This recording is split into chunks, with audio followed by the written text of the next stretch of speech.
Bien, señores, estábamos aquí tan entretenidos en esta conversación tan interesante con el aspirante a precandidato presidencial por el PRD, Gerardo Solís. Bienvenido a Next Noticias, es un gusto que nos acompañe esta mañana.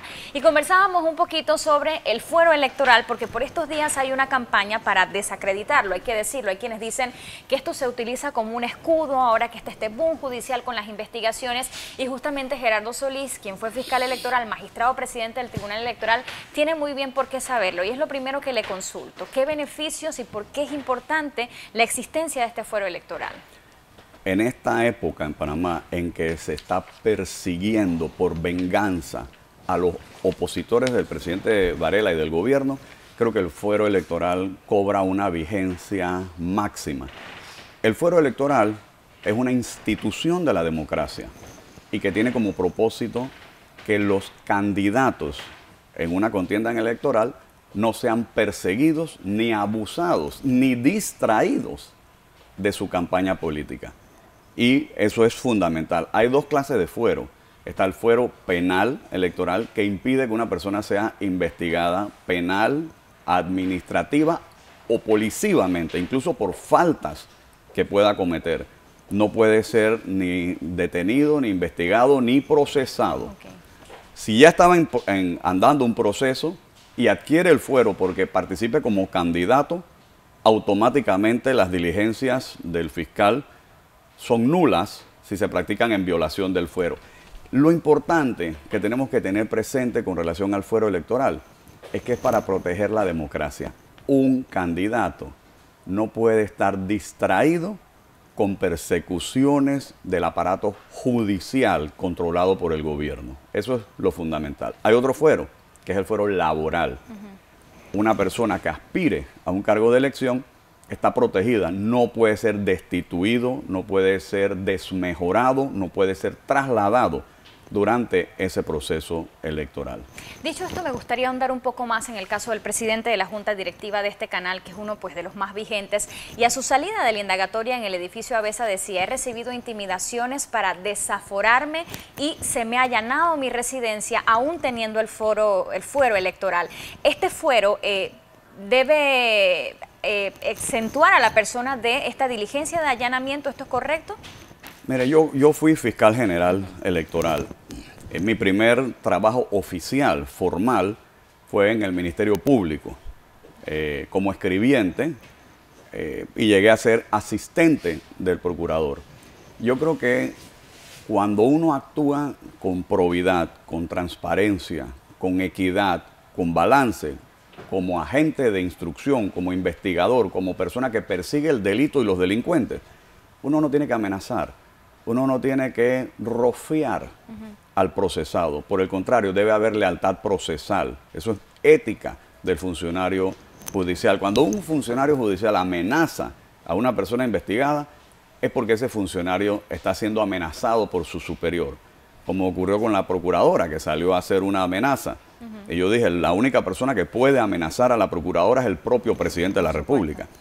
Y el hecho de que el presidente saliera en ese acto ridículo en el Parque Porras, llamando por teléfono a la procuradora, evidencia que ahí había un jueguito de parte del presidente de la República. En mi opinión, él es el que está amenazando a la procuradora para que persiga con más energía a sus opositores políticos. Antes de irnos a ese tema, y pues para no desviarnos un poquito, entonces, ¿era permitido esta diligencia de allanamiento, sí o no, al presidente de la Junta Directiva de este canal? Porque él decía que justamente no se permitía porque tenía su fuero. Bueno, cualquier candidato, si él es candidato dentro de un proceso... él está participando en la convencional de Cambio Democrático este 15 de octubre. Uno puede ser candidato a un cargo interno dentro de un partido, o uno puede ser candidato a un cargo de elección popular. En este caso, Cambio Democrático tiene elecciones de convencionales. Cualquiera que aspire a ser convencional en las elecciones de octubre, como delegado o como convencional, tiene fuero. Cualquier diligencia que se practique en violación de ese fuero es nula de toda nulidad, no tiene ningún valor. Pero está entonces incurriendo la fiscal Zuleika Moore en un delito al llamarlo a indagatoria, al allanar su vivienda. Está extralimitando sus funciones y la diligencia es nula. Se cae el expediente, se cae el proceso, porque no se puede hacer una diligencia contra una persona que tiene fuero, salvo que la persona haya renunciado al fuero. Y esto es importante que lo sepan los aforados. Claro.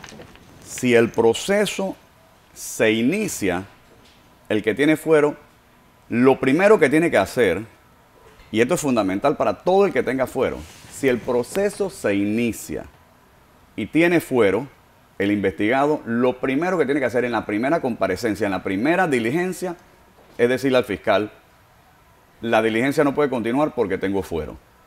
Si es un proceso que ya estaba en trámite y el investigado adquiere la condición de candidato, lo primero que tiene que hacer apenas adquiere esa condición es ir al proceso y informarle al fiscal que tiene fuero, porque si no, se aplica la renuncia tácita. La renuncia tácita es cuando el investigado adquiere la condición de fuero por ser candidato y no lo invoca, no lo dice al fiscal. Así que eso es muy importante. El proceso para eliminar el fuero electoral es complicado. ¿Qué tan fácil es? ¿A quién le compete? Porque decía el presidente de la Junta de este medio que recibió intimidaciones, que recibió amenazas, incluso le decían, elimínate voluntariamente el fuero porque si no vamos a hacerlo, en sus palabras. ¿Es este proceso así? ¿Qué conlleva eliminar el fuero electoral? El trámite de levantar el fuero electoral, en la época en que yo era magistrado del Tribunal Electoral, era un trámite que se realizaba relativamente sencillo. ¿Por qué? Porque el Tribunal Electoral escuchaba la petición del fiscal, le corría traslado al aforado para escuchar sus argumentos y luego el Tribunal Electoral tomaba una decisión. ¿En qué se debe fundamentar el Tribunal Electoral? En algo muy simple. Es una investigación que tiene como propósito distraer al candidato para que no pueda dedicarse a su campaña electoral. Estás protegido. Okay. Es una investigación legítima. Hay suficientes elementos en el caudal probatorio que le permiten al Tribunal Electoral decir, no, esta sí es una investigación legítima. Entonces el tribunal levanta el fuero. ¿Este fuero se mantiene una vez la persona ya pasa el proceso de elecciones y llega a ser electo, aún tiene fuero o es únicamente por un periodo de elección? La ley la modificaron de manera que ahora el fuero es más corto. El fuero se adquiere después de estar aceptada la postulación y dura hasta 15 días después de proclamado. O sea que no hace falta cerrar el proceso electoral. Claro. Antes había que cerrar el proceso electoral y el cierre del proceso electoral tomaba meses después de la elección. Por ejemplo, el último proceso, la elección fue en mayo del 14 y creo que el proceso lo cerraron con enero, febrero del 15, o sea, 7 meses más tarde. Y todavía tiene fuero 3 meses después. Así que eso lo restringieron, ahora el fuero dura menos.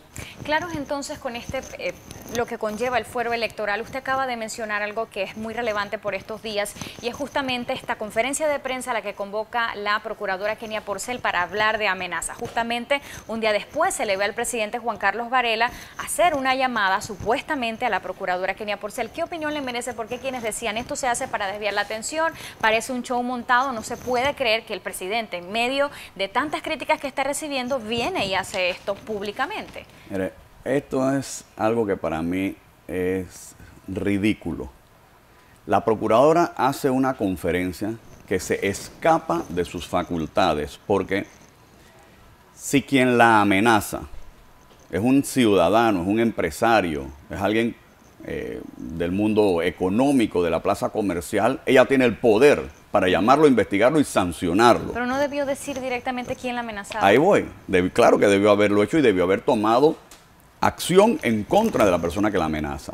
Entonces, ¿por qué la procuradora sale a hacer una conferencia a decir me están amenazando? ¿Quién es esa persona que tiene más poder que ella y que la amenaza de tal forma que ella no puede actuar contra esa persona? En mi opinión, y lo digo de frente, el presidente de la República, Juan Carlos Varela, es la única persona que puede amenazar a la Procuradora General de la Nación para que no se sepa si el presidente está o no involucrado en Odebrecht. En mi opinión, el presidente forma parte de una conspiración política comercial que permitió que Odebrecht, una empresa confesa de coimiar y de corrupción, viniera a Panamá a llevarse la plata del pueblo panameño, que se está comiendo un cable, que está saltando garrocha porque no hay plata en Panamá y le pagan coimas a Odebrecht. ¿Y lo vino a reafirmar con esta llamada telefónica? La llamada telefónica es una ridiculez del presidente de la República. ¿Por qué? Porque si él de verdad estuviera apoyando a la Procuradora General de la Nación, él pudo haberla visitado en su despacho. Él estaba nada más de cruzar la calle y con la arrogancia del presidente le hubiera bajado esas escalinatas diciendo: aquí estoy respaldando a la Procuradora, si necesita dinero para hacer las investigaciones le voy a dar más dinero. ¿Qué hace el presidente? El presidente se va al parque y del parque hace una llamada que pudo ser o no ser real, pero demostró la arrogancia y la falta de personalidad institucional. El presidente de la República no respeta la institución democrática. Nosotros, los panameños, lo que queremos es que se valoren la ética democrática de nuestro país. Y el presidente no respeta la institucionalidad democrática. Y nosotros necesitamos algo mejor. El pueblo panameño necesita algo mejor, porque el problema fundamental de este país es que no hay plata en la calle. Y el presidente está distraído, preocupado, su mente, en los actos de corrupción de un gobierno no transparente. Y el pueblo panameño no se merece eso. El pueblo panameño se merece algo mejor. Se merece una oportunidad de poder desarrollarse. Y esa única oportunidad va a venir en el 2019, cuando juntos tumbemos a este gobierno en el proceso electoral. Y estamos ya a boca del año 2018, el año preelectoral, y en estos días en la dinámica política se habla de que usted estaría entonces respaldando al candidato o aspirante presidencial Nito Cortizo. ¿Dejaría usted sus aspiraciones por respaldarlo? ¿Cómo está la cosa?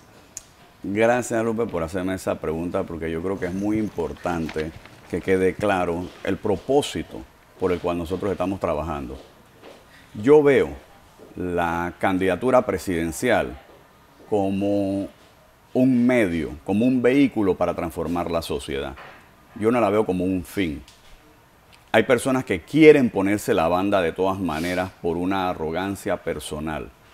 En cambio, para mí, es el acto máximo de servicio. Gerardo Solís es feliz cuando sirve. Y yo digo que Juan Carlos Varela no sirve, porque para él servir es un sacrificio y nadie se quiere sacrificar. Eso lo ha dicho él, servir hasta el sacrificio.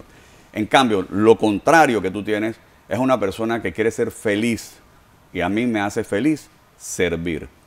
Yo creo que dentro del PRD hay diferentes grupos. Eso es normal en todos los partidos. Pero yo estoy proponiendo la unidad para ganar. El PRD quiere unidad y con esa unidad nosotros vamos a ganar. ¿Pero qué quiere decir esto? Gerardo Solís está haciendo una alianza con las bases del PRD. Yo estoy en patrullaje doméstico. Casualmente hoy salgo para Chiriquí, estaré en Veraguas, estaré en Herrera, estaré en Los Santos y en Coclé. Regreso el martes. Una jornada de 5 días caminando, conversando con las bases. Porque Gerardo Solís va con bases sólidas. Nosotros tenemos que escuchar a las bases del partido. ¿Cuál es su necesidad? No hay tal cosa como bajarnos para apoyar otra candidatura. Aquí el único que baja a un candidato, el único que decide quién es el candidato del PRD, son las bases del PRD. Y lo que yo propongo es verdadero poder al poder popular, a los representantes de corregimiento. Un gobierno que la plata, la riqueza que se recauda, producto del canal, producto de todas las inversiones en logísticas y en servicios que hay en Panamá, sea redistribuida. ¿Cómo se redistribuye? Poniéndolas en manos de los líderes comunitarios, en las comunidades, los representantes de corregimiento, dándole dinero de verdad para que puedan hacer las inversiones en las comunidades. Me están pidiendo tiempo ahora. Había pues una duda en el ambiente si usted podría o no aspirar a ser precandidato presidencial por el PRD, porque se dice que deben tener 10 años de militancia. ¿Esto es cierto? ¿Puede usted hacerlo libremente? ¿Podría en este caso también Zulay Rodríguez aspirar? Cualquier panameño mayor de 35 años de edad que no haya sido condenado por un delito de 5 años, doloso, con pena de 5 años o más, puede ser candidato presidencial por cualquier partido político. Si le van a poner una limitación de tiempo inscrito en el partido, la limitación es de 3 meses, máximo 6 meses. Cualquier persona que tenga por lo menos 6 meses de inscrita en un partido político podría correr por el partido político para presidente de la República. ¿Y cómo ve al PRD en esta elección? 10 años. Bueno, Gerardo Solís es una persona que se inscribió en el PRD hace más de 30 años. Yo he sido delegado antes de la invasión y delegado después de la invasión. He estado en el PRD en las buenas y en las malas. Me tocó separarme del partido por una disposición constitucional cuando yo fui fiscal general electoral y magistrado del Tribunal Electoral. Tenía que estar separado de cualquier partido y ahí actué con rectitud, con verticalidad, pero con equilibrio, con justicia, con equidad para todos, demostrando verdaderamente una independencia de criterio. Me tocó después participar nuevamente como candidato a vicepresidente de la República en la nómina del PRD y ahora inscrito en el PRD. Estoy buscando abanderar el PRD para lograr una transformación social que hace falta en el país. Tenemos que irnos al cambio. ¿Y qué pasó con el periodo corto como independiente? ¿Eso fue un trampolín únicamente o usted verdaderamente tenía aspiraciones de irse por una línea independiente? No, en ese momento fue una consecuencia de haber venido de fiscal general electoral y magistrado del Tribunal Electoral. Hacía falta. Era la primera vez que se abría oportunidades para que los independientes participaran. Yo soy un demócrata por excelencia. Yo creo en la democracia y creo que los independientes son importantes para participar. Yo creo más que en un gobierno representativo, en un gobierno participativo. Creo en una sociedad civil, creo en las ONGs, pero sobre todo en la asociación de hombres y mujeres de buena voluntad a través de los partidos políticos. Allí es donde se refuerza la democracia. La democracia es la participación de todos y eso es lo fundamental, que a partir del 2019 necesitamos los panameños, alguien que una a todos los panameños en un objetivo común, una transformación social para que todos podamos vivir mejor. Y juntos en el PRD vamos a lograrlo. Y me voy a quedar con eso. Gerardo Solís, gracias por estar esta mañana con nosotros.